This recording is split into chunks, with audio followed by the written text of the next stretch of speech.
Wake up. This is Out High Bear Nation. All right, everybody. Welcome back to another episode of Out of High Bear Nation. Obviously, you can see my boy Tarbill is not here today. He had some things come up, so he's not able to jump on with me, but I got Joey with me. Joey, how you doing tonight, man? Doing all right. Yourself? Oh, not bad. Not bad. You know, we were teased a little bit on Sunday, right? We got to watch the Bears, I wouldn't say dominate a game, but defensively dominate a game for 3 quarters. The Bears found a way to snatch defeat from the jaws of victory. You know how that saying is usually flipped. You know, going with the Bears, it's always the opposite, right? Justin Fields was 19 for 40, 166 yards, 1 touchdown, 2 garbage time interceptions, the Hail Mary at the end of the half, and then the Hail Mary at the end of the game. Joe Flacco, 28 of 44, 374 yards, 2 touchdowns, 3 interceptions, and 200 plus of those yards came in the 4th quarter. So we watched a game on Sunday where, you know, the Bears were able to basically contain Joe Flacco for the whole game until the 4th, where we've seen this pattern, right? They did it against Denver. They did it against the first game in Detroit, and now this game, where not only are they finding ways to lose, but they're finding historic ways to lose games. Mm-hmm. And it's really, I think I read something that said of all 3 of those games, there was like something crazy, like a 0.03% chance that they would lose those games. And for that to be, let's see if I can find that stat real quick, because I want to give you guys the right stats. But Joey, what were your thoughts, man, on Sunday's game? I don't know. It's like they had it. Like more than half the game they were there, but I think they got too cocky. They knew that they had the game in their pocket. And I think they started, as soon as they started. One, I think the defense got tired. I mean, they were on the field for a majority of the game. Right. But like I said, I think they got cocky and like, okay, they had it in the bag, and then as soon, didn't realize, Joe Flacco, he's a veteran. Right. So he's going to see those weaknesses, and he did. He picked on us, and they came back, and little passes that should have happened, and they scored. So I found the stat that I was looking for. Right, the win probability versus the Broncos at one point was 98.1%. So there was a 1.9% chance that they were going to lose that game. Against the Lions, the first game, 98.2%. And then against the Browns, 91.3%. All those games combined, the percentage of chance to lose all 3 of those games was 0.003%. And the Bears, of course, found a way to not win, but to lose. And to lose historically. And we've watched this happen, 3 times now with this coaching staff. And in my opinion, man, you watch those 3 games, and they all have something in common. They were playing with a lead, and they took the foot off the gas, right? They started playing prevent defense, especially against the Browns, right? You're playing a beat up Cleveland Browns offensive line, you're getting pressure on Joe Flacco. You're making him make mistakes. And then all of a sudden, you just kind of play that little safe prevent defense, give them the short routes and this and that. And, 200 plus yards in the fourth quarter is insane for a guy that was just sitting on his couch 4 weeks ago. Yeah. And we watched, Darnell Mooney. That's one of the topics we'll get into a little bit later today. Darnell Mooney, whether it was an easy catch or not, the ball was in your hands in the end zone, and I know you fell. You should have caught that ball. I know that Justin Fields' stats don't look great, 166 yards, but there were at least 2 plays in that game. The Robert Tonyan play where the ball hits dude right in the hands and he can't hang on to it. And then the Tyreek Stevens play, right, where he was open, I think, too. But you're looking at, when you start breaking down those kind of stats and then you see that stuff, it's a little misleading. You know what I mean? And you're looking for people that want to blame Justin Fields for these games and these losses. They're going to look at, oh, well, he didn't even throw for 200 yards.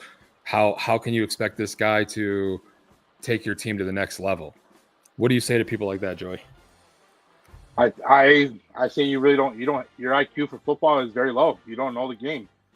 I mean, it's the stat. If you really look in the stats from Justin Fields, throughout the years from when we drafted him to now, he has improved. Right. And everything. Our last week, when I said, they did exactly that. Like he played, he couldn't do anything. I mean, everyone's like, oh, he holds on to the ball too long. What do you want from him? I mean, he already fumbles the ball like it's no other. And then so it's like you want him to run, turn the ball over, either throw an interception or you're going to fumble, or do you want him just to take a sack? Like that's what's going to happen. I mean, they were already playing good ball, but the fact that he had no help. I mean, his 2 best receivers again was Cole Kmet and DJ Moore. Yep. And we're supposed to have Mike Hughes jump on around 8:15. We'll talk a little bit more Bears with him. Obviously, I want to get his thoughts on, the debacle in Cleveland and what's next for this team. You look at the team and there's a few guys that have really underperformed, right? You're Darnell Mooney, one of them. Khalil Herbert, I feel like is a guy. Yes. I know he was injured, but still, he's somebody who I feel should have had a bigger role so far in this season, and he hasn't. Devonta Foreman is having a bigger role, and he was initially the 3rd string back. You know what I mean? And there's just a lot of guys. I know there is good talent on this team. Ryan Poles has brought more talent to this team. Mm-hmm. Defensive side of the ball especially. He's been able to locate quality players later rounds, and we're seeing that kind of transition. And you're watching the team, especially on defense, growing and moving forward, but then something happens, right? There's a disconnect towards the end of these games. So is it the defensive players that aren't able to finish, or is it the coaching staff not putting these guys in the right spot? It's 100% the coaching. Again, like you said it yourself, we Poles brought in the right pieces. Our defense is legit. I mean, we held the run. We weren't giving up yardage. Like, I mean that Amari Cooper touchdown was a garbage touchdown. Garbage touchdown. Yeah. Like why wasn't anyone covering him? Like, that was the last touchdown, the go ahead touchdown, right? Yeah, that was the last one. The tying touchdown, the one they tied it with, right? Didn't they send Jones in coverage? No, that was in overtime. No, sorry, that was OT. But either way, the Cooper touchdown. It was a garbage touchdown. Right, it was a garbage touchdown. The whole time I'm watching this game, I know in my head, okay, they're winning by 10. Maybe they'll be able to. They might let the Browns score, but they should be able to close this game out. I'm watching the Packers on one TV getting annihilated, laughing because everything is going the Bears' way, right? You needed Minnesota to lose. They lost. You needed Green Bay to lose. They were losing, and then they lost. All the Bears had to do was win. Yeah. You're up by 10. in the fourth quarter with a defense that's played well to that point. And it literally just blows my mind how they're consistent on blowing these games. That's what it seems to be, right? That's the only consistency that I really see out of this team. Like I said, I think that it's the coach, 110% the coach. I think they get overwhelmed and they go into panic mode, and then they go. They're professionals, though, man. Like you can't go into panic mode as a pro. Yes, you're 100%. But at the same time, you gotta think like, besides, the head coach, everyone else is all the coordinators are all position coaches. Like our offensive coordinator was a quarterback coach. Right. And I'm not saying and a quarterback coach for Aaron Rodgers. Exactly. He wasn't even like a quarterback coach who made somebody better. He was just hanging out with Aaron Rodgers on the sideline. Exactly. It's like Matt Nagy, right? Matt Nagy was in KC and they brought him over. Oh, well, he was with Patrick Mahomes. Like, well, yeah, but Patrick Mahomes is Patrick Mahomes. But at the same time, you're also being mentored by an experienced head coach. Like Andy Reid's the GOATs. Right. Bill Belichick, Tomlin, like I can go on. Like bro, I remember when Andy Reid got fired from the Eagles, and all Chicago sports radio was talking about was, oh, we don't want him. He's overrated. He can't win. He's a terrible coach. Mm-hmm. And now look at him, 2-time Super Bowl head coach, one of the best quarterbacks in the world, probably. Obviously, this year they're struggling. And that's the thing. Like, say they did the whole switch. Say that we got Mahomes. Would Mahomes perform like he is over there? Honestly, 100% no. Yeah. Because they don't prepare these young quarterbacks the right way. I mean, look at Trubisky. I was a big Trubisky fan. Do I think he's trash? Not at all. I think he wasn't mentored the right way. Obviously, he's a backup and he's still in the league for a reason.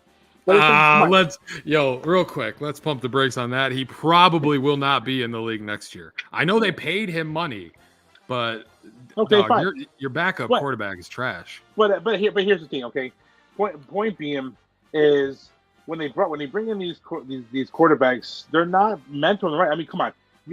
What was it? I was one Andy Dalton, which he lost it. Then it was Garcia.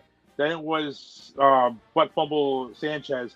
That it's like come on, like you're bringing these are not the type of quarterbacks that you wanna to develop your quarterback. You're supposedly franchise quarterback.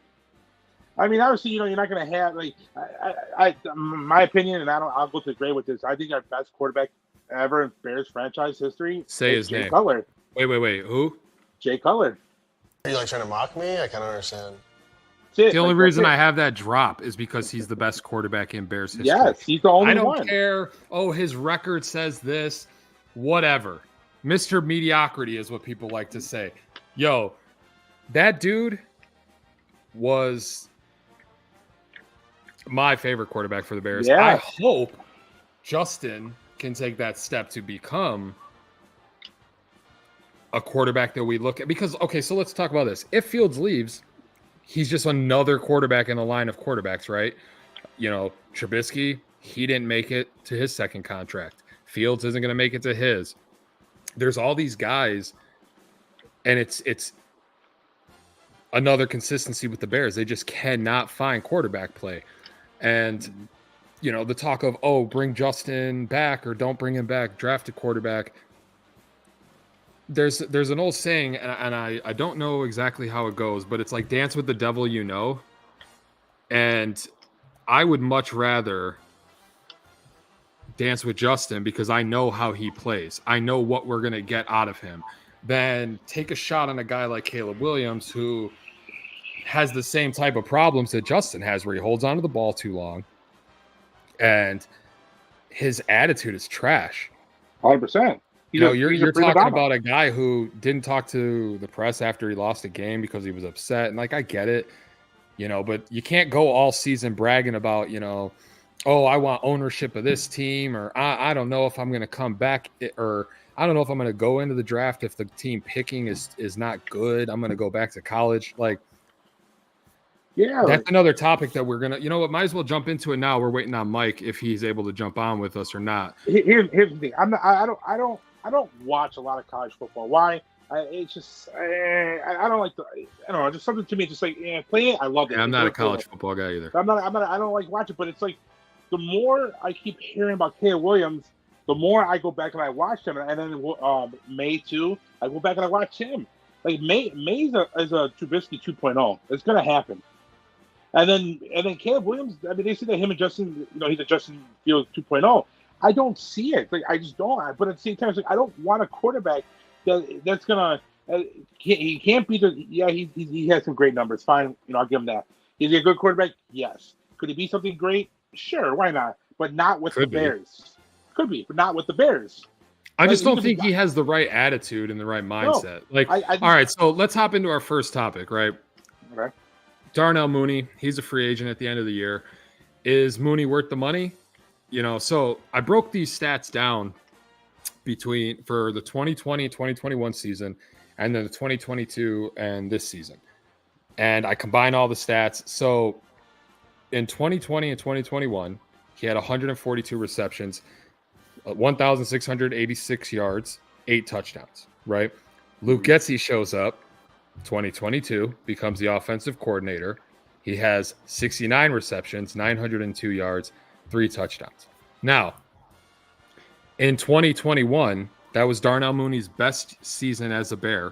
Mm-hmm. He had, hold on, I had it up here.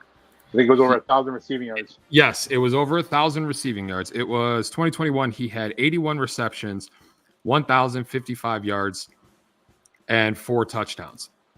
So he had more receptions in that one season than he has in last year and this year combined, and more yards in that entire season than he has in these 2 years combined, and more touchdowns.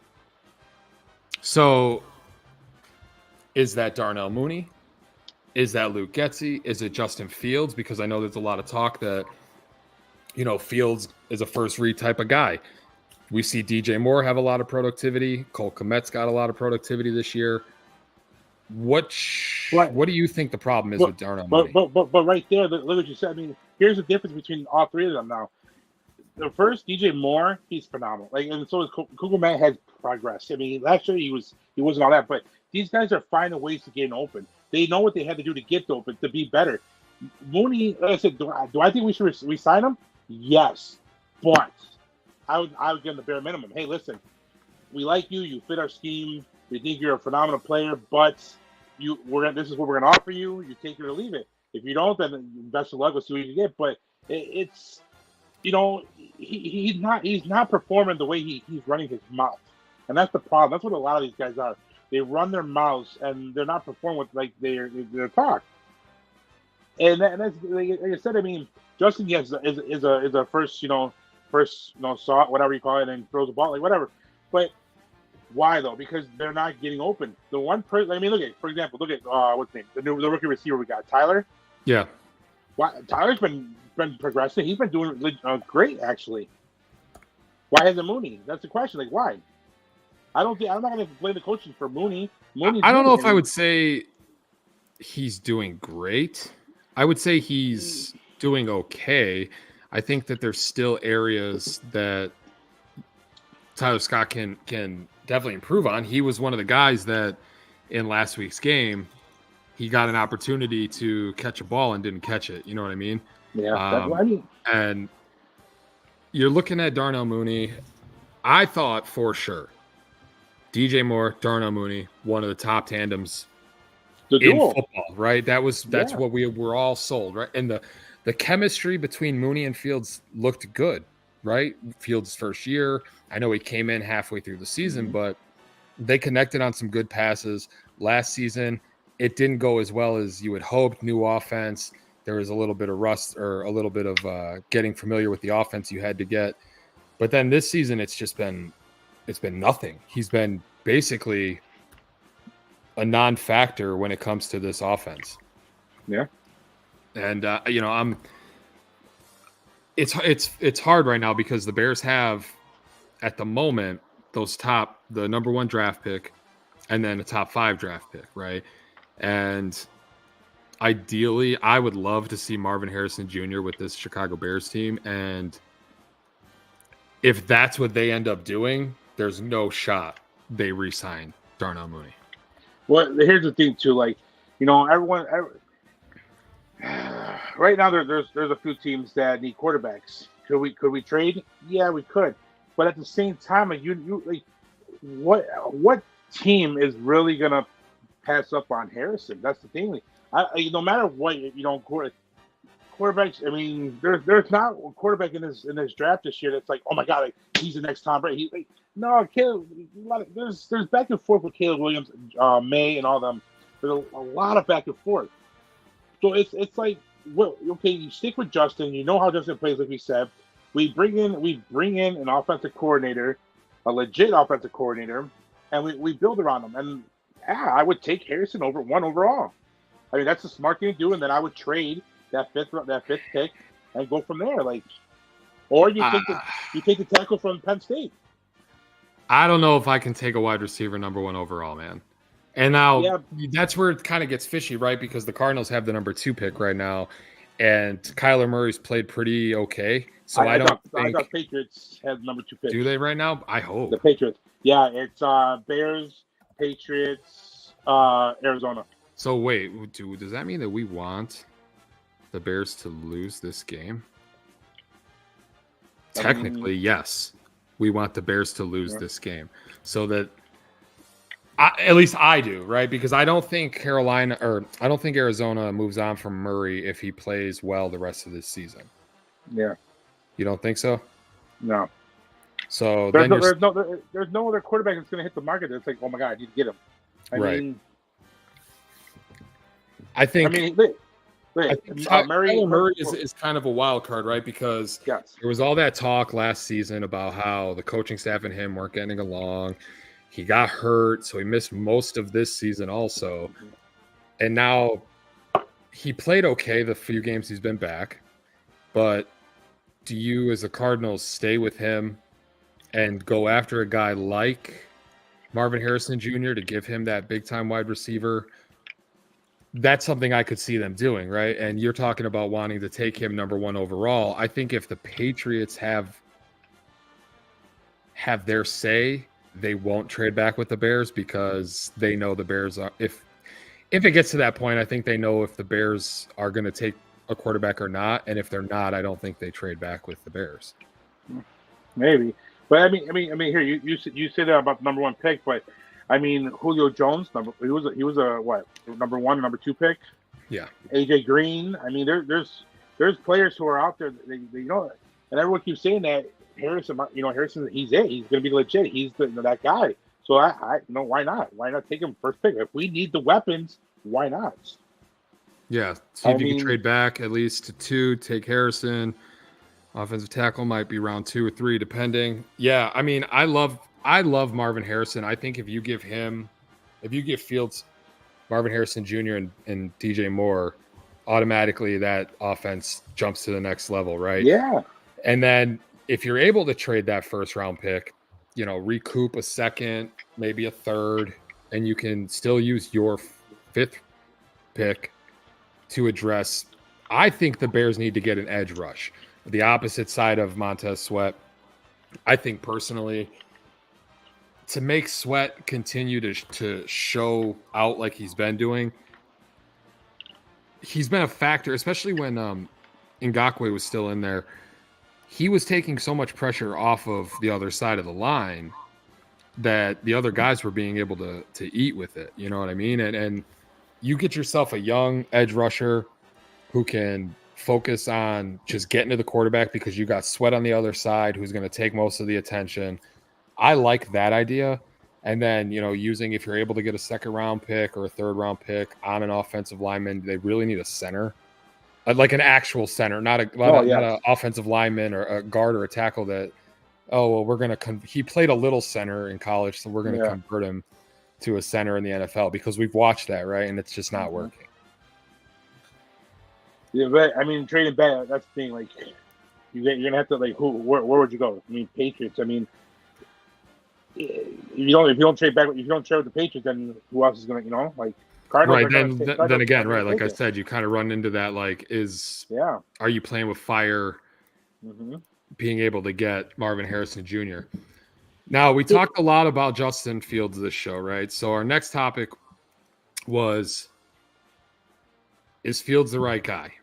A lot of his teammates this week and after the game on Sunday came out, spoke highly of Justin. We have a few.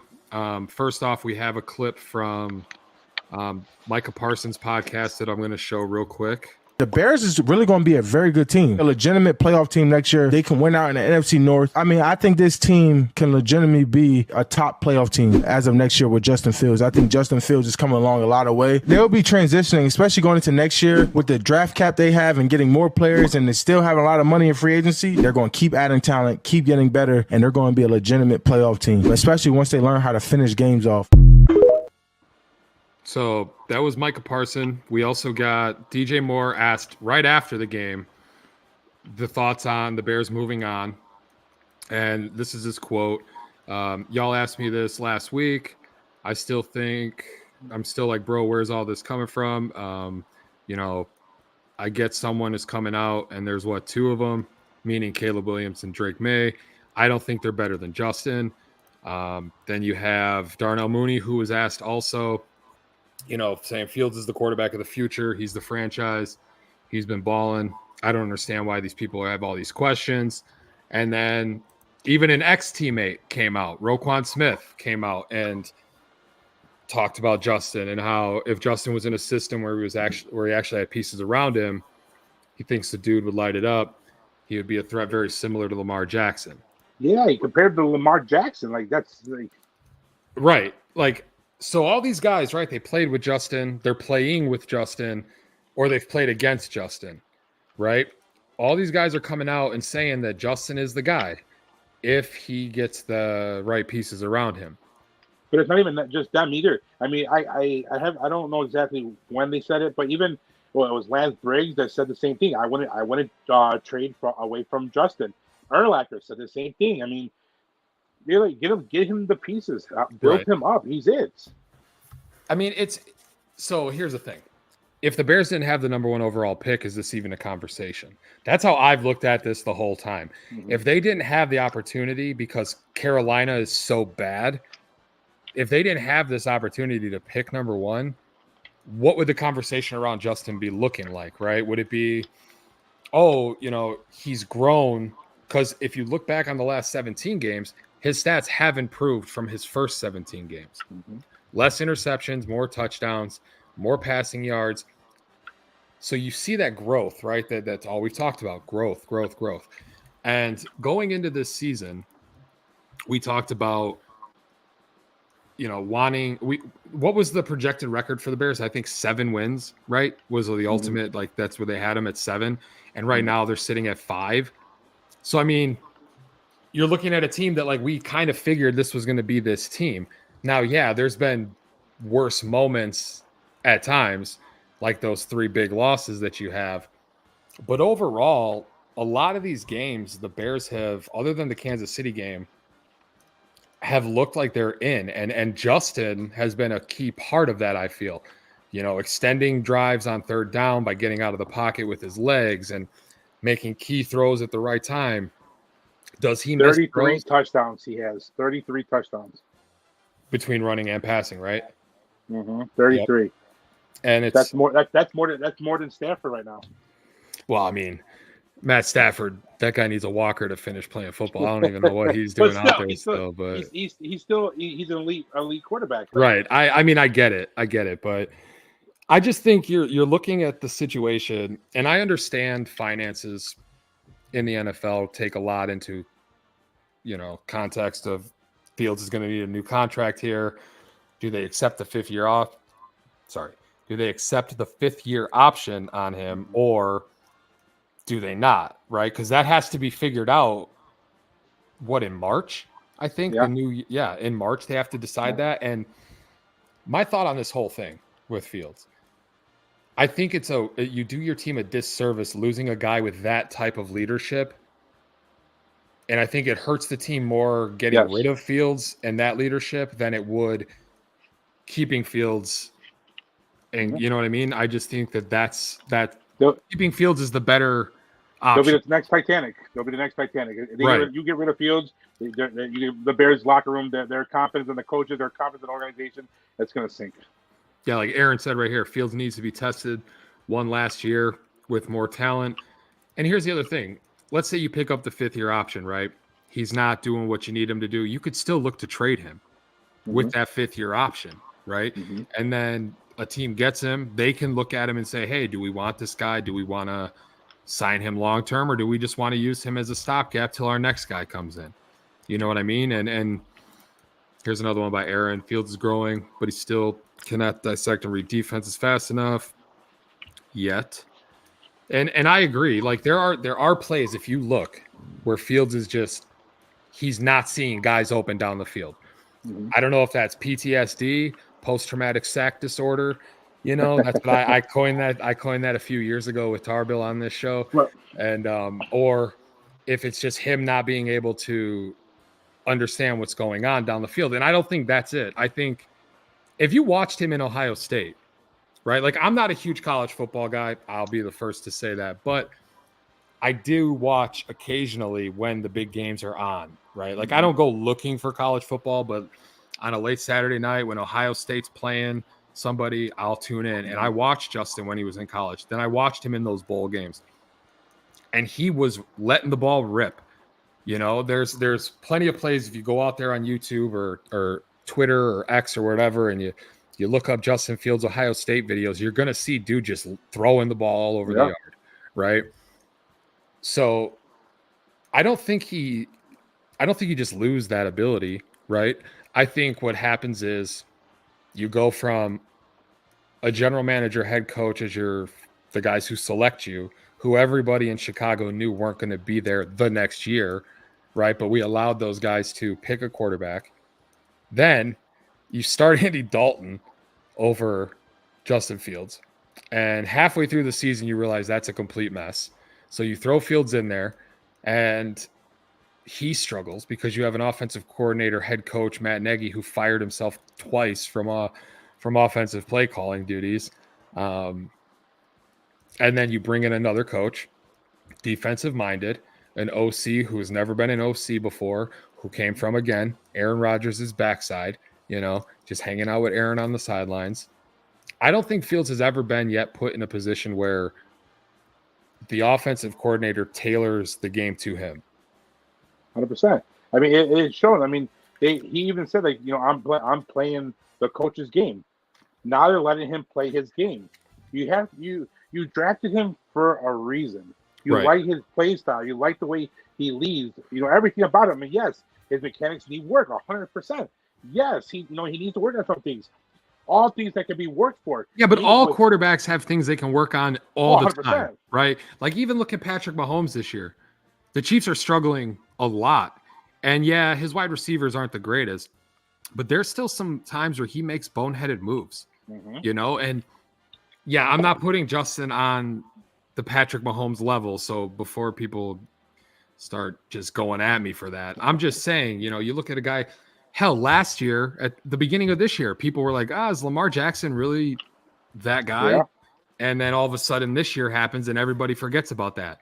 You know, Josh Allen has struggled this season in the beginning of the season. And now look at him. He's like, right. Dak struggled last year, right? And now this year he was in MVP conversations. All quarterbacks are going to struggle. And all quarterbacks are going to make mistakes, and all quarterbacks are going to make the same mistake at times throughout the season. I think Justin is a guy who comes into your locker room, head down. He's the first in, last to leave. This dude takes accountability. He stands up for his teammates. He's never thrown anybody under the bus.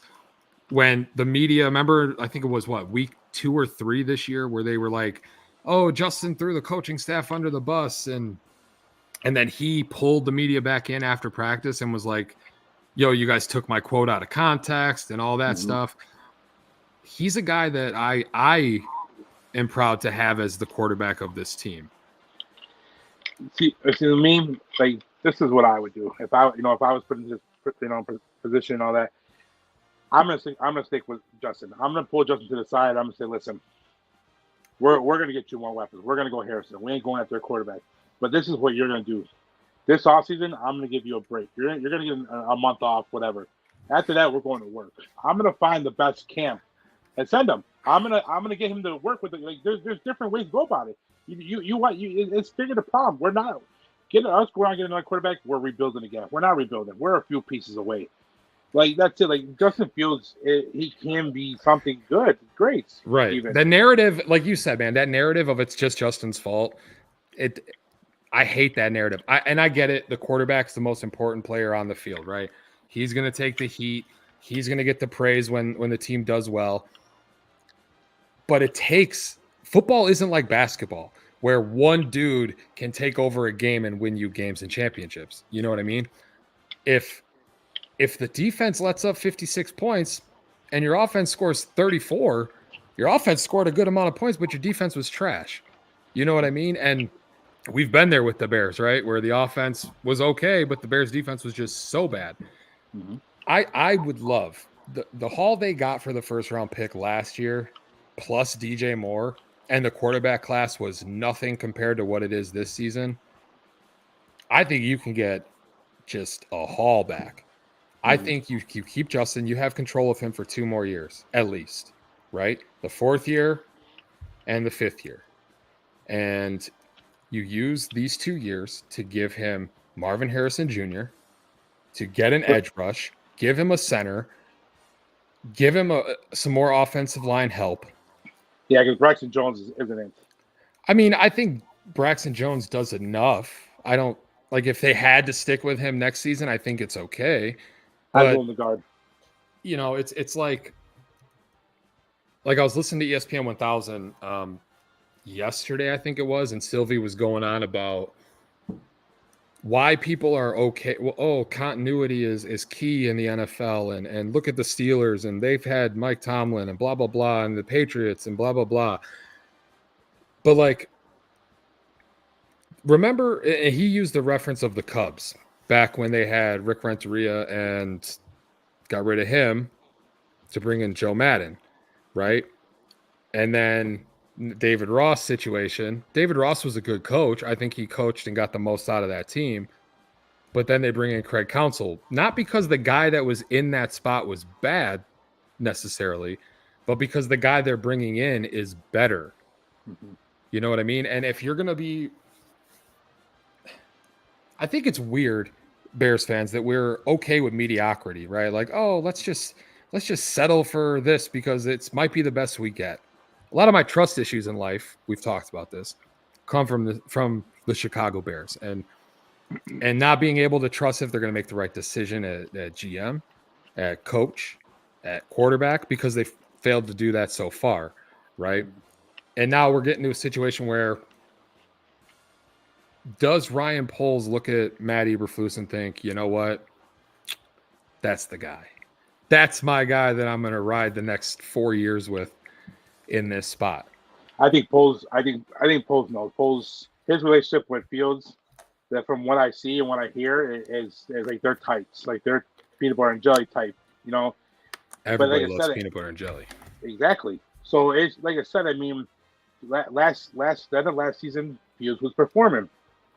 Look at this year; he's performing again. He's playing his ball. Like he needs to be developed the right way. Get him the weapons he needs, and that's it. And we need a better running game too. Our running game is not the greatest. Yeah, I we talked about this last week. I don't know, man. I'm a firm believer that running backs are a dime a dozen in the NFL, and people might not like that idea, but like running backs, they get hurt so much in the NFL, right? So to waste valuable capital, whether it's cap space or draft picks on them, to me is silly. Mm-hmm. If you have an average to above average offensive line, a running back will do what a running back needs to do. The NFL isn't running backs anymore. It's play action, get the ball downfield, right? And that's what I would love to see the Bears do more of, you know, personally. But, you know, it's kind of... We have a speed. That's what from all the players that Poles has been bringing in. I mean, from Pringle, St. Brown, what was the other one that we had that we just let go? Like, we had a few speedy guys. He's bringing in the speed, but it's just I don't get it. It just is mind blowing. Like what's the problem here?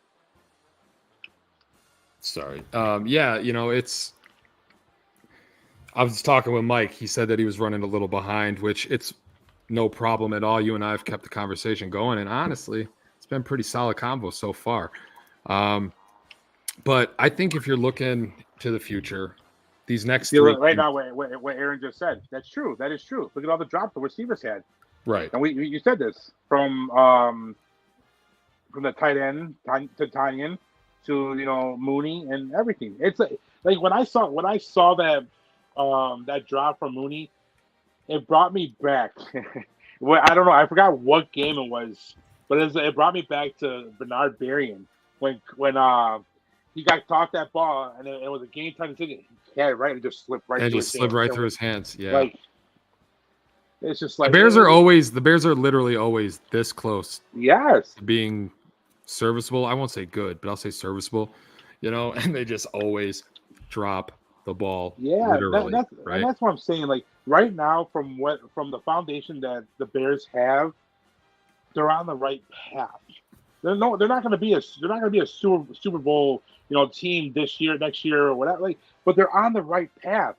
Why disrupt all any of that? Why? Okay, you know what? We're done. We're going with another quarterback.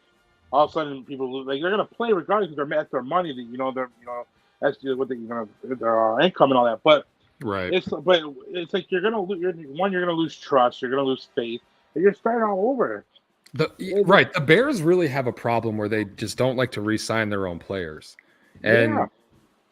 if you're a player on a team like that and you're like, oh, well, I mean, they're not going to re-sign me anyways. So why the hell am I going to consider this a place that I want to stay? Mm-hmm. I think you touched on the Poles and Fields relationship, and I think that's better than the Poles and Eberflus relationship, right? Yeah. The initial topic for tonight was going to be, is Fields a coach killer? Remember, that was what we talked about in the chat. I wanted to talk about that because if you go on from Flus to a new coach, that's another coach off the list. People used to talk about Cutler like that all the time, right? Mm-hmm. Coach killer. All these offensive coordinators, all these coaches that came, and I don't think that's the case. I think a lot of the times, especially with this organization, they fail to pick the right guy, right? It's like they're on The Bachelor all these times and they're giving roses and roses and roses, but they let the one guy that they should have given a rose to walk right out the door.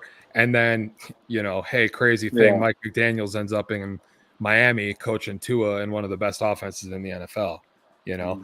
But, oh, hey, we got Matt Eberflus, it's just they have a problem seeing the right guys.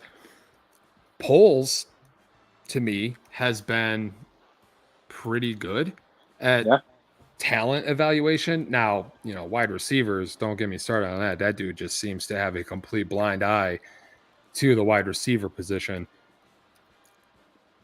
But Kevin Warren's in charge now. Do you give him the ropes to go out there and pick another head coach? Usually GMs get 2 head coaches before they get thrown out. Oh, my dude Mike is here. We're going to bring Mike on real quick. Mike, what's up, man? Dude, I'm so sorry. No, it's all good. It's all good. We're good. We were just talking about we touched on Darnell Mooney a little bit earlier and if he was worth re-signing. Right now we're just on Justin Fields. We showed a couple of the comments of, his former teammates, current teammates. I played the drop from the Micah Parsons podcast about Fields, and we're just kind of talking about if it's a smart decision to move on from Fields or not. So what do you think about that? Yeah, and I'm sorry if I sound horrible. I'm in my COVID saga right now. This is like day 5, but it's I'm living in it, and I'm living in the Justin Fields saga at the same time, and I'm here for it. I'm gonna try to be at the game on Sunday, regardless of however I'm feeling, because I know this could be one of the last go-arounds, whether it's deserved or not. And it's been so much fun watching this kid over the last 10 years, because that's how long most of us have been watching this kid. Him, Trevor Lawrence, we've known these guys for over 10 years since Yeah, early. they were on that Netflix, or Justin was on that Netflix show. Yeah, Justin was on the Netflix show, and maybe I have more of a personal attachment just because we're the same age. So I was always watching him and Trevor on Max Prep Sports. You were seeing other guys like Tyler Hero and Zion and Ja, and those are always guys. And then there's me, and there's me. Not as much money as them, but hey, whatever. Hey, But man, there's something to be said about nobody saying a negative thing about you. A lot of people ducked the Jay Cutler conversations or who Jay was as a person, even when they were on the team. Brian Urlacher even went as far as to say is like, hey man, we don't talk on the field or off the field. But everybody talks about Justin, and I feel like everybody knows Justin Fields is the leader. And I don't even want to talk about his game because his game is spoken for itself over the last 17 plus games that he's played. But as a person, I mean, let's be real. Like whether you think Caleb Williams is going to be better than Justin Fields or not, maybe. I don't know. You never know. Until you don't know until you know. But I know one thing is positive. The Chick-fil-A kid who quit on his team 3 weeks into the season because he doesn't want to be there and he's ready to go to the draft isn't a better leader than Justin Fields. And I'll stand on that. So I mean and then Drake May, I'm going to say that I can't emphasize this enough. I will never take another Tar Heel as a quarterback ever no again. shot. I don't care if it's Tom Brady's son. It's just not happening. So I'm not a big believer in the guys coming out of this draft. I like Jaden Daniels. That's not because he won a Heisman. That's because I think he does other things very well. But yeah, I'm with one, man. I'm rocking with one all the way. And I'm on that same. I think Joey, you're on that same level too. I do think though, going into this draft, they do need to add a quarterback, and whether that's third, fourth round, I think you have control of Justin for 2 seasons, the fourth and then the 5th-year option. I think they should take it. Now, the draft could get all screwed up if the Cardinals decide to lose to the Bears on Sunday. And I would love the Bears to win, but we were talking about how I don't see the Cardinals going after a quarterback in this draft unless Kyler completely falls off. And then you're looking at a situation where Marvin Harrison Jr. is probably going to go to Arizona if the Bears don't take him number 1. Right. What are your thoughts on that first pick? Man, it's interesting, especially the Kyler one, because entering what is viewed to be a full-blown rebuild definitely does make sense for them to peel off on Kyler and attain a quarterback that's going to be on a rookie deal for the next 4 to 5 years, especially after Kyler's contract. But we've also seen success from Kyler Murray. And I think that's really the real question. How are they viewing him? Again, I'm going to throw the leader word out there because Mr. Call of Duty Double XP weekend. I don't know where they're really at with a guy like Kyler Murray who knows more about the Call of Duty weekend schemes than he does about his own schemes. But I've seen Kyler come back and completely dominate on a serious note. I'm sure Jay and yourself can agree to that. I mean, he's looked really good with guys who aren't too good. So that's something that's pretty impressive to me. And I think at the end of the day, there's a lot of question marks on the Arizona Cardinals. If you really if you guys are listening right now, I know this sounds stupid, but it really does put things in perspective of the needs and necessities of certain teams. You go on Madden right now, go hit franchise, whatever you want to do, click the Arizona Cardinals. You're going to see a lot of below 70s and a lot of normals on that defense, and that's very bad if you don't understand. That's Madden conversation. For those of you that don't play Madden, you have no idea what he's talking about. It's a bad time. It's a bad time. They're all a cheap deal. That defensive line, ooh. And there's a lot of great pass rushers. There's a lot of great defensive linemen in this draft. So could I see them taking him potentially number 2? Sure. Could Marvin be there at 3? Possibly. Because, I mean, you can't just you look at what happened with D-Hop. You can't just be like, here, Kyler, perfect, wide receiver 1. Like, they do still have a couple solid wide receivers. They still have Ertz. I don't know if Marvin Harrison Jr. fixes their issues completely. But it's going to be interesting to see what they're going to do. But yeah, man, I can definitely see them getting in the way of us getting Marvin, though.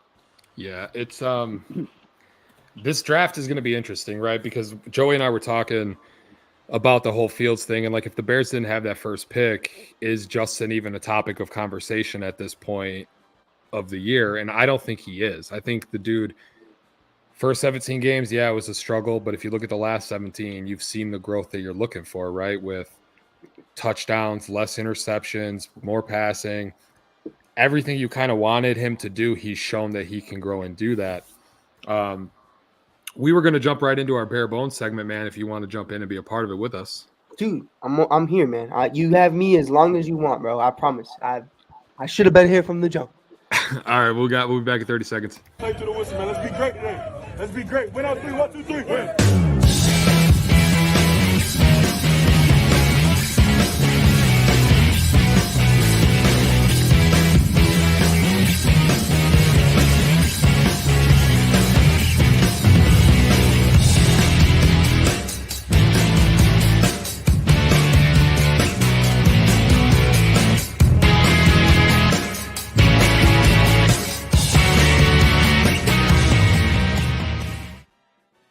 All right, those of you guys that have followed the show since its inception, Tarbil and I, we always do at the end of the show our bare bones, the keys to a Bears victory. We pick 3 topics, and we just kind of discuss those 3 topics. No particular order. I've chose these topics today. Linebackers. I picked that because Cardinals have Kyler Murray. He's a running quarterback, right? So you got to make sure that you're keeping account of where he's at all times. I think the linebackers have played well this season towards the middle and into now. You're seeing them be more active in terms of, going back into coverage and guarding guys. Mike, what are your thoughts on the linebackers so far? Dogs. Got the doghouse back, and I love it. I think the beginning of the season was really hard for these guys because of the lack of a pass rush. Yannick was still getting acclimated into, playing every single day. He was a late season signing. DeMarcus Walker. I'm not going to lie, DeMarcus, bro. Like, there's a lot of question marks before the last 2 weeks. I was like, man, where is this guy? He's a guy who had almost 8 sacks last year. Nowhere to be found. It's just awful. But the presence of Montez Sweat has been able to free up not only the secondary, but free up this linebacker core. And, I got to treat myself sometimes too. Bought that Tremaine Edmonds jersey during the preseason. People were like, what are you doing? That doesn't even make sense. 5 sacks 5 interceptions on the year. Makes sense to me. I'm just saying. But he has shown out. Yeah, man. I'm really happy for him. And I can't forget the Chi-Town kid, Jack Sanborn, who I was really worried about. The jackhammer, baby. Yeah, bro. Like, first half of this season, I was really worried. And I was like, oh, man, like, this is ugly. But he's slowly started to figure it out again. TJ, obviously, I don't even need to talk about TJ. That's the quiet assassin, and I'm going to keep it quiet. I don't want people knowing about TJ because that boy a dog. Yeah, the linebackers, man, they really have started to step up. And that's, that's what you got, a defensive-minded head coach. You need to see that defense take that step. The second topic was the pressure on Kyler Murray. I think last week you watched that defensive line just have its way with the Cleveland Browns offensive line. Unfortunately, the fourth quarter happened. But up until that point, they were getting constant pressure. Montez Sweat has just been a beast since even with Washington, he was a beast. Then he came over here, and he's just picked right up. He's still, I believe, the leading sacker on Washington. Both franchises. Right, on both the Bears and Washington. So, that's impressive. Everybody was against of what we gave up for him, which is right. Just mind-blowing. And then here we are. Look at now one, Yeah, no second rounder is going to give you the productivity that this dude's going to give you. And what's the other one? That Chase? Again, for another week, you haven't heard his name. I have not heard about him. We're like 100%. I even glasses, still nothing. Nah, yeah, it's one of those things. I think it's hard with Chase just because I think there's a lot going on in San Francisco. So, like, man, he's trying to eat, and then you got Bosa alongside of him. We got Frederick over there. But, yeah, I think you're right. Like, it was one of those conversations to me that Like, why did we get a second round pick and San Francisco only gave a third? It's because Montez, the best ability is availability. Montez is always on the field, and Right. Chase has always had those injury issues. Chase is a better household name. Like, if you're gonna say, is Montez Sweat Nike level? No, sure, that's fine. Chase Young was Nike level only in college, though. That's really the real conversation. So, I mean, I love Montez. The only thing Montez messed up on, saw him at last night's Bulls game. He did a jersey swap with Zach LaVine. Montez, I don't know. I don't know what you were doing. I don't know what you were like. Yo, that's one thing. Kobe. I cannot wait till I get my show fully up and going. I am bringing you on, and we are gonna go on the Chicago Bulls. I don't care. The Bulls because as of today, the Bulls are back. That's all I know. Yeah, because Zach LaVine's chilling at home. That's why. That's fine. Stay at home all he wants. Yeah, for real. So the third one is don't play scared. We watched it 3 games this year. Broncos, first Lions game, Cleveland. You drop back into that prevent defense, and it prevents you from winning, right? And I think you're looking at a pass rush that's really been getting a lot better. I think you just keep that pressure on the whole game. Let your guys go. Montez Sweat has proven that he's able to disrupt the quarterback. Let the guy you paid all this money to be him. You know what I mean? Yeah, I really didn't see it much as playing scared. I really didn't. I saw it more as guys blowing assignments and also getting away from the game plan on Fluz's part more than anything. Fluz has done something that nobody's ever done in the NFL history. So that's below the amount of leads that he's had. I mean, there was a 99+% winnage of those games at that point during the game, which is less than 10 minutes in the fourth quarter. I mean, he's done it 3 times. So, shout out Flus, but he's doing what can't be done. But it's definitely helping. Hey, man, we got a top 5 pick right now, and we still got positive Bears talk. So Flus is doing the job that I want him to do. Now, at the end of this season, get the fuck out of here. But, I think at the end of the day, man, it's really cool to see this team fight for each other. It's such a vacuum cleaner effect because Flus gets away from what he needs to do. If you watch the Cleveland game, we could talk about the extra point at halftime. It was too windy, apparently. And then, other stuff going on throughout the entire game. Luke Getsy's offense. But what you really notice in that final drive with Njoku going crazy and Joe Flacco literally going from a couch coach to a Pro Bowl quarterback in the last 5 minutes, what you really see there is a lack of discipline on Fluz's part. He's sending guys that don't need to be sent. He sent a linebacker on a blitz on the outside, and I was like looking at him, and I'm like, man, you're gonna fuck that up, and he did, and it goes straight to Njoku, and he comes up for 30, 40 yards, Yep. and I'm just looking at him, and I'm like, it was third down on that play, Yep. and then I think it was 3rd and 10. 3rd and 10. Like it might have been third and extra, more. to be It honest. was more. It was a lot. Yeah, it was a lot. And I'm like, why are you blitzing on 3rd and 15? All you have to do is get this stop, and it's 3rd and 18. Yeah, 3rd and 8. And that's even worse. And they convert on that. They get 40, 30 yards out of it. And you have that conversation with yourself where it's like, why? I forget who exactly it was that blitz on that play. It wasn't a big name guy. It wasn't Tremaine. It wasn't TJ. It wasn't even Jack. I don't even think it was Jack. But it was somebody who I felt like was put into a position to not succeed. Maybe, hey, man, go in there and go eat, bro. You haven't eaten all day. That's not the time for you to go eat, bro. I'm not that kind of coach, bro. Let's get this dub. We got a little extra time. I'll put in the other motherfuckers. But until then, bro, we got to get this dub. And it's just kind of upsetting to see that. You saw that against the Broncos. I know this is long-winded, but even with the Broncos, Eddie Jackson against, what's his name? Kareem Jackson, who's 5'8". He's my height. And he's 39 years old. And I'm like, Eddie, bro, or it wasn't Eddie. It was Cole Kmet, pardon me. And Cole Kmet, 6'6", 240, gets bodied by a 5'8" safety. And I'm looking at him, who's 39. I'm like, Cole, play big, bro. But you also look at that whole play design, and I'm like, why are we even throwing up the middle at that point during the game anyways against a Sean Payton defense? There's a lot of questions. I still blame Cole for that one. So shout out to Podcast Cole. But it's just it blows my mind sometimes, and I watch the way these games go down. Yeah, it's like you said, the losses are never happened before. Ever. Those 3 ever. Shout out Flus. Yeah, Flus. You got a top 5 pick. Don't complain, bro. He's doing it. You're happy. Jay's happy. I'm happy, but now watch them win these next couple games and screw everything up. Still got a top 10 pick out of it. I'm very pleased. I mean, that's a Ryan Poles thing. I guess top 10. Yeah, they're not going to get on the top 10. Flus is doing his business to make sure we lose these games. You credit Flus. Eber Fluke. That's what I'm going to call him from now on. But, you know, we like to try to keep the show to an hour. We hit that mark. Mike, I appreciate you jumping on, man. I know it's a little late, but you still got on with us. Why don't you let everybody know what you're up to right now? Man, I'm chilling on this pod, man. Make sure you hit that follow button. Make sure you're following Angelo and company everywhere. Miss my boy T. I don't know where he's at. Ducking me. Maybe he's got COVID too.